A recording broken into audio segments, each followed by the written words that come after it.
So, last day of the trip. Day 7. Yay! But I'm at home. Let's get to it.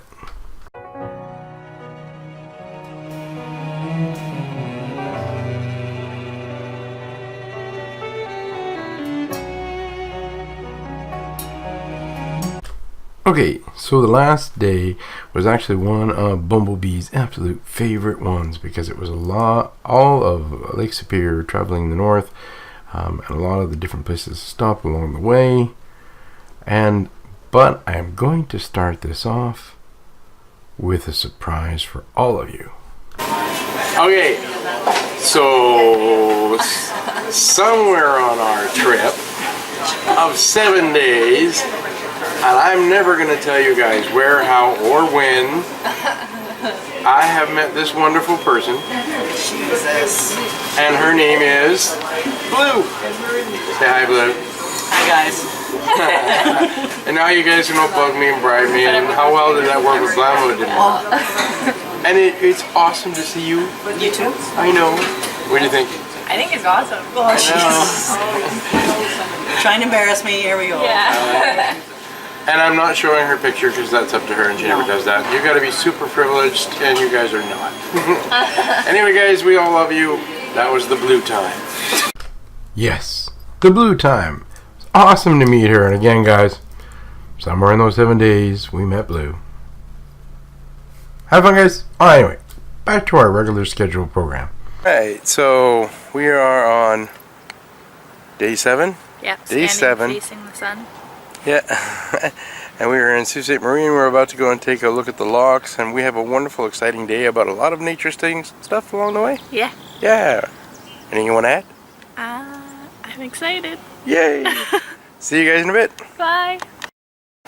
So here we are at the Sault Canal, and this is what a lock is. And these things would lower and raise with water to make the ships go up and down so that eventually it could go out the other end. Down there. Okay, so what ends up happening is a boat will end up coming in. As there is a boat coming in way down there now. He will come in, he will park himself down here. What will happen is the doors over here. The doors over there will close. And then slowly they will let the water out of this one, so the boat goes down and then matches the level of it over here. Okay, so these dudes pulled in, and now they are slowly closing the gate.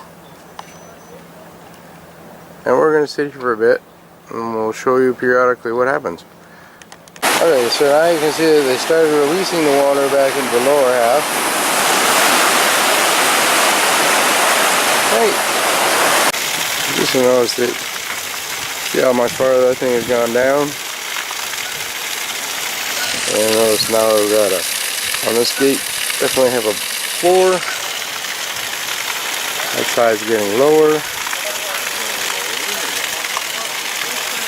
Alright.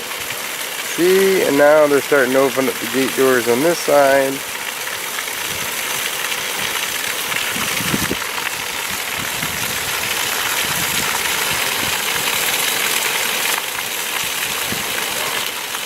And when they all clears to go, these dudes who started way up here and now way down there are going to be able to leave.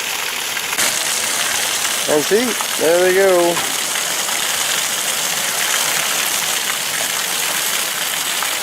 Leaving for the day. They had a ball.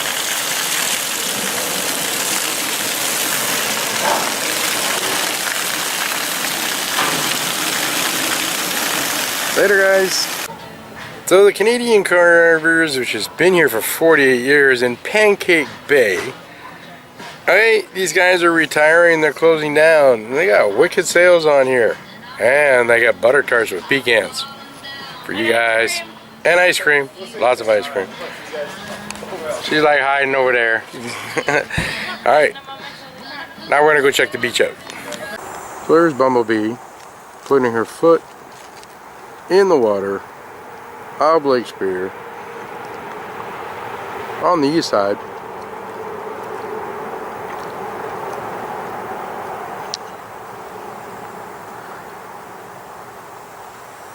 waiting for her. But just to let you guys know, okay, that beach starts way over there.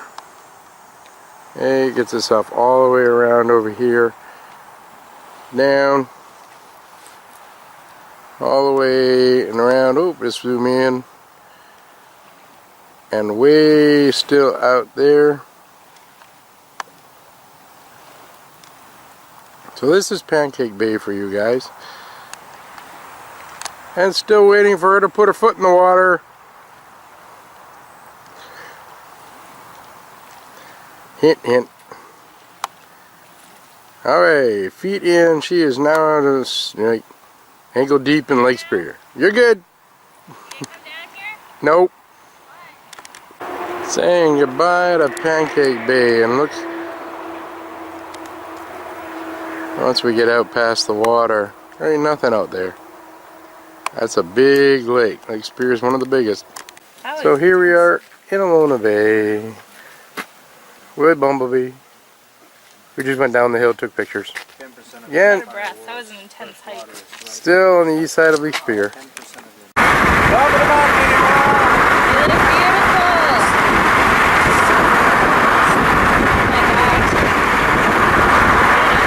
So here we are in Agua Bay, which is not quite as big as Pancake Bay, but being able to get down to the beach to take that, I'm too lazy. It means there's a trail down there you have to take, but Agua Bay.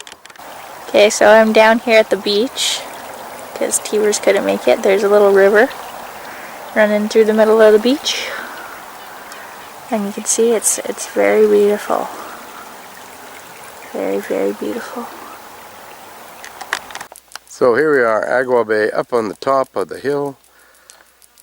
Hey, and its beauty. Just to see how big that is. See you guys, fishing, hunting, well, fishing. A lot of fishing in this. Is provincial parks are allowed that. There's a lot of beautiful camping and a lot of beautiful camping spots. So. Okay, so I'm going down the trail to the pictographs at Agua Bay. Teverz can't come because, as you can probably see up ahead, it's a little rocky. But I'll see you down there, guys.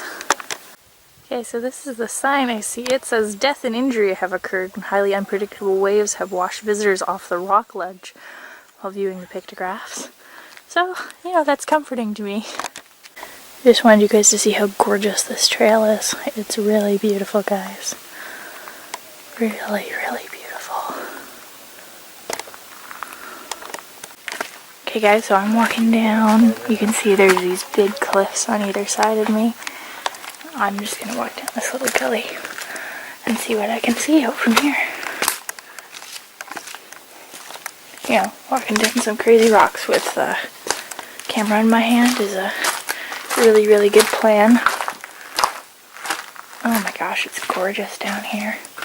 Mildly terrifying because if any rocks came off of here, I would definitely be dead in a split second.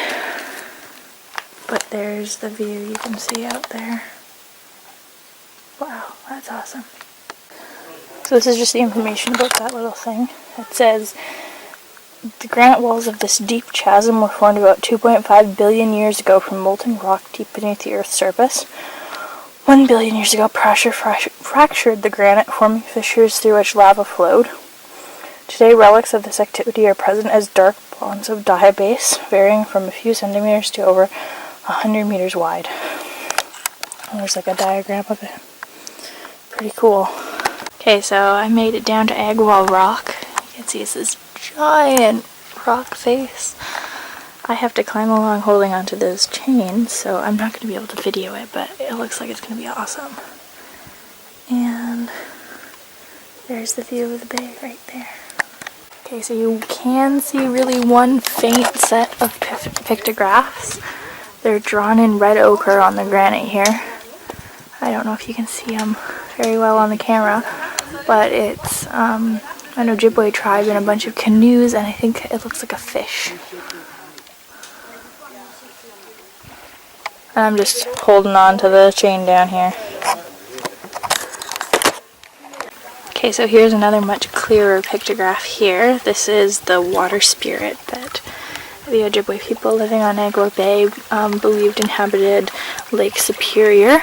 I will tell you its name in just a moment when I get back up to the top. I can't remember what his name was, but he is beautiful. Look at him. And there's a snake down here, a water snake. A couple water snakes. And turns out that most of the spots where the pictographs are actually pretty flat, so I can take pictures for you guys. So that's awesome. And again, there's the view of the bay from out here. And that's how far I've come down to the end of the rock. You can see sort of the little spot where I was standing up there where there's a couple of people, and the lake still looks beautiful. I'm standing on a nice little flat piece of rock and taking a break. Thanks, guys. And there you can see something carved in a Ojibwe, which is pretty cool. I'm not sure if this is more of a modern edition or not, but that's pretty neato. There are more pictograms over there, so I'll get those in just a sec. So you can see those guys up there. I am currently sitting on my butt because I didn't want to walk over there because it was a little too scary for me. And then you can see immediately there's two people there. Okay guys, this is officially the end of the road for me. See the last little pictographs there that I just showed you. There's a little bit more I could walk, but I'm a little nervous to go over there, so I'm not going to do that. You can see how high this is right here. Whoa, that makes me dizzy trying to do that, but awesome. And there's the final view of the lake. Now I just gotta go all the way back that way, along that little tiny rock ledge right there. You can see the ropes I was using to climb across. Okay, I'll talk to you guys on the other side. Bye for now. Okay, there's just one more thing I wanted to show you guys. Look how crystal clear and green this water is. It is absolutely gorgeous. And the rocks are pretty pretty too. So this is the sign that tells you about Agua Rock. It says it was likely used by Ojibwe people for 2,000 years before European fur traders and explorers traveled on Lake Superior. Images visible today are between 150 and 400 years old, so that's pretty crazy, considering they were painted with red ochre, made from powdered hematite rock, which was usually mixed with fish or animal fat. And the mineral has been found at the Devil's Warehouse Island, 30 kilometers northwest of here. So I'm pretty sure that it's one of those islands way out there in the bay, in that direction. Then it says, the variety of styles in the images tell us that many artists painted here. You can see familiar animals such as moose, deer, bear, and caribou. Other animal-like figures have horns and spines. There are also several canoes. The traditional mode of travel used by the Ojibwe. It is believed the pictographs were painted for a number of reasons and may have had more than one meaning. Each Ojibwe child was born into a clan with a totem, a symbol tying that child to the natural world, so strengths and responsibilities and to family. Some of these totems are revealed on Agua Rock. Other pictographs may record great achievements. Early in the 1800s, an Ojibwe named Shingawakawants told how Chief Miangun, the wolf, led a war party across Lake Superior from the south shore on a site to this shore. And it talks more about that trip. But I just wanted to show you guys too. This was the big guy we saw out there with the snakes and the boat beside him. And I'll zoom in on his name. His name is Mshepwetsu. And there's a canoe and the serpents. Okay, so back I go. Up those rocks I climb. Should be exciting. Okay, so fun times in Northern Ontario Forest. I can hear something rustling around in the bush over there. And I'm really hoping it's not something scary. Doesn't sound very big, so I don't think it's a bear. It might be a fox or a lynx or something like that, though. Oh, never mind. It's just a squirrel up on that ledge up there. Hey guys, so I'm going to be going a little bit of a different way back. That's the way I came down here. That's the way I'm going to be going back. It's up a hill and into some rock. So this is the view once you get in there. There's some more steps all the way up to the kiosk. And it goes to these beautiful, massive granite cliffs. Awesome. See you on the other side, guys. And there is the little sliver of sky you can see at the bottom of this. Pretty cool. Alright, so now we're at Sand River. Yay! We're gonna get a bumblebee in there. There we go. And this is Sand River. This is just the bottom, and that's right beside the lake. See, that's Lake Superior out there. See guys, this river's actually quite long and lots of rapids all the way up and down. Alright, Catherine's Cove, finally made it. Yay! And it's a beautiful little cove with a beautiful little beach. Very sandy, very warm. Told the water's supposed to be warm, and I'll go find out. So this is me in the water. Actually, it is quite warm here too.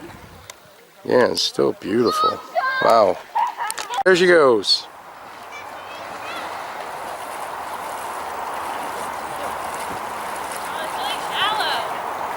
Yeah.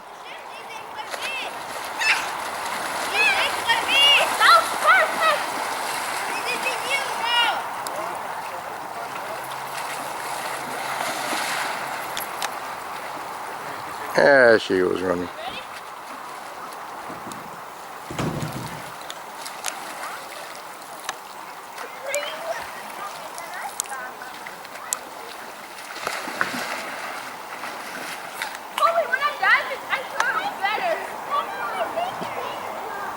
You dunk yourself anytime.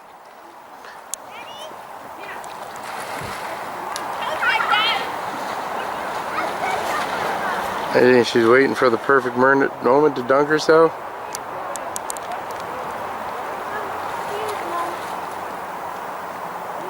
Bam, we'll let her go on her own. Alright, here we are in Wawa. And the famous thing about Wawa, if anybody ever knows, is this Canada Goose. It's been the monument. It's actually had been moved from where it originally was, but here it is. Yay! Remember guys, that's Wawa, which is in the middle of butt nowhere in northern Ontario. Alright, so this is Winnie the Pooh. Yay! Okay, just to let you know, we're in White River, and supposedly this is the birthplace of that dude right there. Winnie the Pooh. Supposedly. That's what they say. There are, you know, stories that say otherwise, but for now, White River, birthplace of that dude. Love him. So this is the gorge in Teverz Bay. Beautiful, nice little falls, long, and the gorge goes all the way down and out to Lake Superior, way out there. Now there you can see it, right in. There's Lake Superior. And there's the gorge. Again, there's the falls. Remember guys, this is in Teverz Bay, still on Lake Superior in the north. So that brings us right to the end of our trip. Wow, we had a blast. It was a great time. Looking forward to our next trip, which is most likely going to be the east coast of Canada through Montreal, down New Brunswick, BI. Not sure when we're going to do that. Could be sooner than later, depending. But anyway, guys, really hope you enjoyed everything. It was awesome meeting Blue. Wanted to say hi to her for that. Looking forward to meeting her again, and the Butcher. You got to be Cody, but don't know who those are. But they're amazing. Both are amazing people. Comments, good or bad, down below. Life's too short, guys. Remember that. Get the heck out of your house. Go have fun. And if you want to share all of this trip with the rest of your world and the fun and excitement that we had on it, go ahead. I don't mind at all. But don't hang up yet, because there's one message left here from us. And this is like being home. Don't get up. I'm getting up. Say goodnight to everybody. Night, everybody. Taffy. Gizmo. Those are the kitties and we missed them. Alright guys, have a good night.